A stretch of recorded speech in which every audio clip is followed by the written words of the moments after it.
I'm Bob. I like coffee. I also like to tell stories. So here at the Bobcast Coffee, it's time for a coffee break. So take a coffee break with me and pour yourself a cup of your favorite Joe. By the time you're done with your coffee, you'll know something about me you really didn't need to know. But you'll have fun learning it. Just remember, my stories are true. For the most part.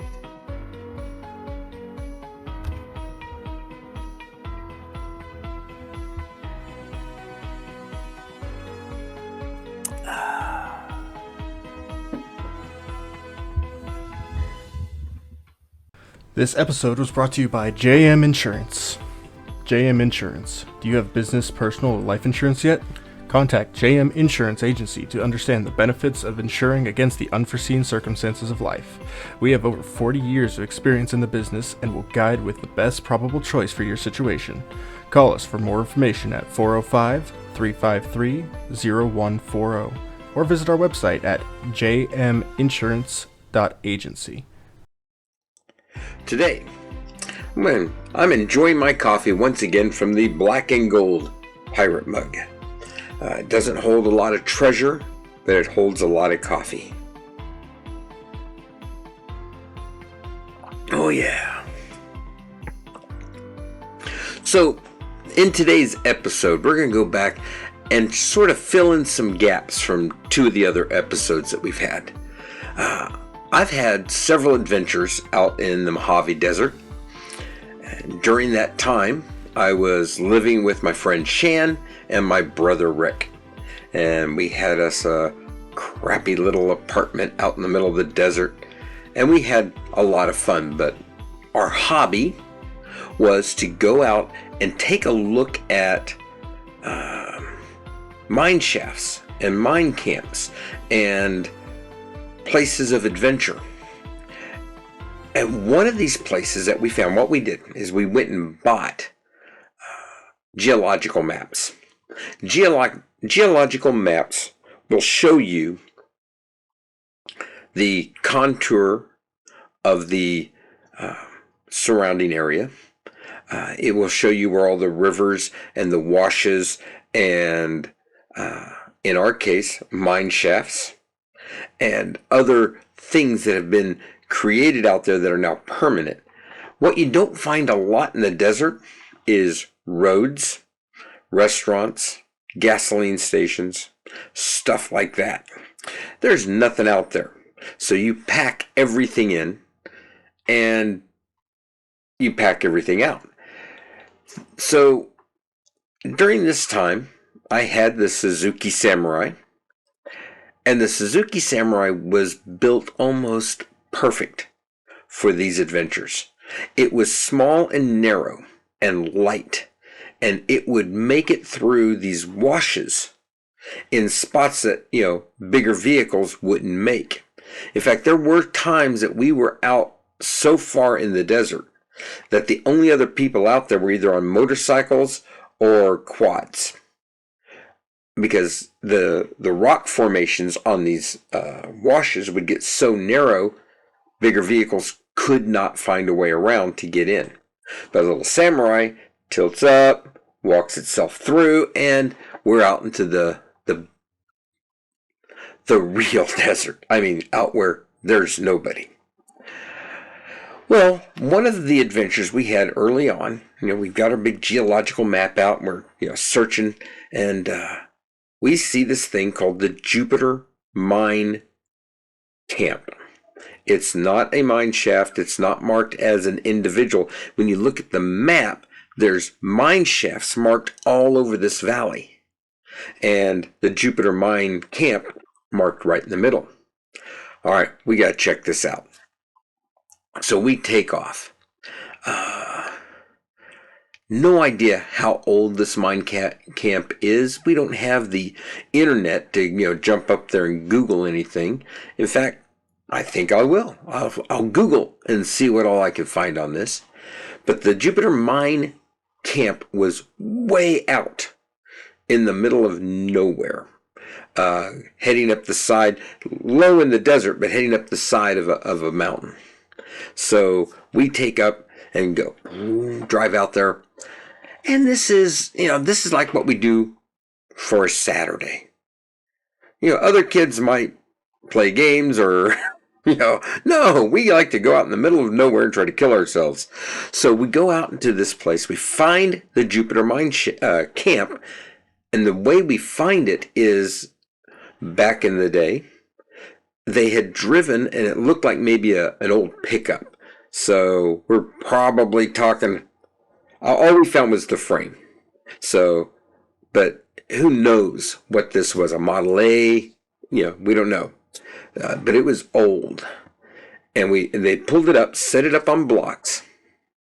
And then they had taken the tires off, stripped down the chassis, and they were using the motor to drive a pump to power pneumatic jackhammers and chisels and stuff like that.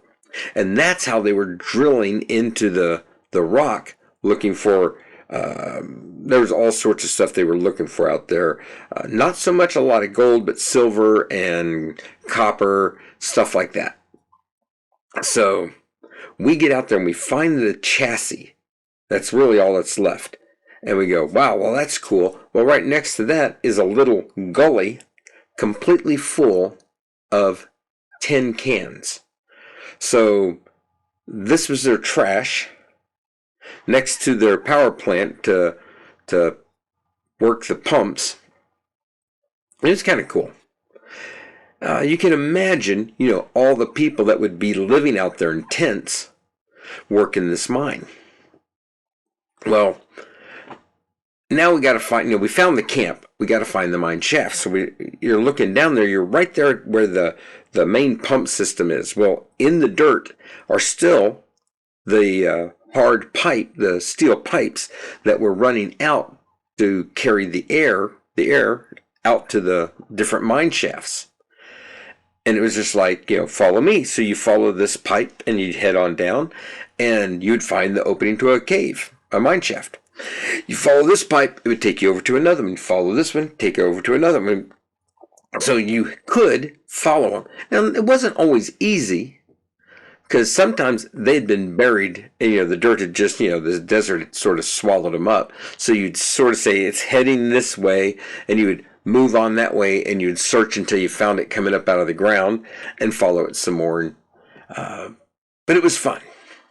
Well, we finally start finding all these mine shafts, and we're like, we don't have flashlights. We don't have anything. We wanted to find the campsite, and we did. We didn't think the next step out to actually take stuff with us to adventure further. So we headed home. We had a good day. We headed home, but we kept that mine shaft marked. And after a while, we remembered it was out there, and we did something about it. I'm kind of wishing we had kind of forgotten, but you wouldn't get these stories. So, we pack up the Suzuki Samurai with food and sleeping bags and all the stuff that we might need, plus flashlights, helmets. We had some steel pots. We'd take those helmets, rope, pitons that we could drive into the rock if we had to go down anything. We got ourselves ready, and we head off out into the desert for adventure. Now, it's not hard. It's a long drive, but it's not hard to find the Jupiter mine shaft once you know where it is. And we've got our maps, and we go back out there and we park and we say, hey, this is great. Let's check out some of the mine shafts. So we pick one of the pipes, we follow it around, and we find a mine shaft. Well, we already knew it was there. There it is. Hey, let's go in there. Well, Bob's ready to go. He's got his helmet on, got a helmet light. I've got, mag light. So I'm ready to go in there. I've got my 10 feet of rope. And I'm ready to adventure into this mine shaft. I said, well, I'm going to go check it out. I won't go far. You guys, get ready. But if anything goes wrong, I'll holler out. Well, I don't want to go too far because I'm by myself. We're gonna, I'm not gonna be, I was gonna say stupid, but now we've already passed that mark. Anyway, so I'm gonna go down this mine shaft, but Bob's not gonna turn the corners. If it turns, I'm not gonna turn, because I want to keep the mine shaft opening visible so I can easily walk my way back out. So I go trucking in there, and I've got my flashlight, and it's pretty cool.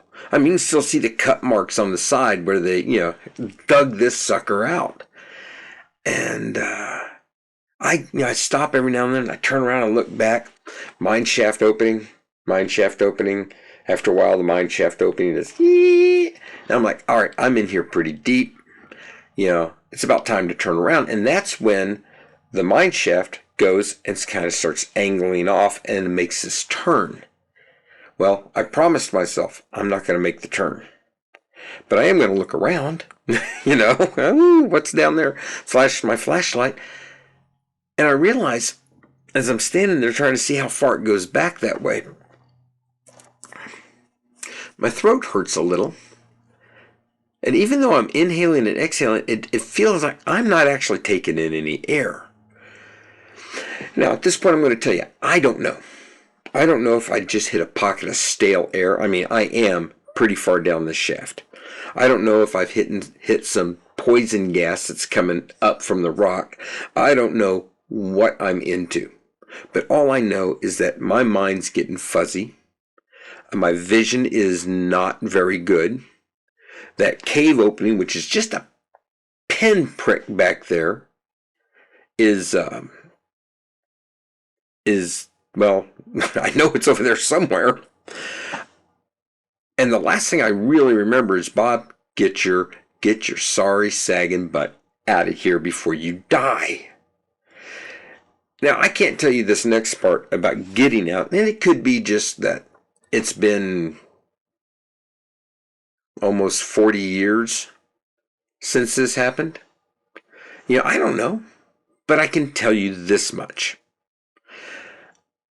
When I'm outside and I'm in the air again, and I kind of, this is what I remember, is that I'm sitting down on the ground, and Shannon and Rick are there, almost dressed complete, ready to go in, and I'm like, bad air. They go, what happened? I'm like, bad air. I don't know. I don't know what happened, and my memory that will not let me know. All right, so raise of hands.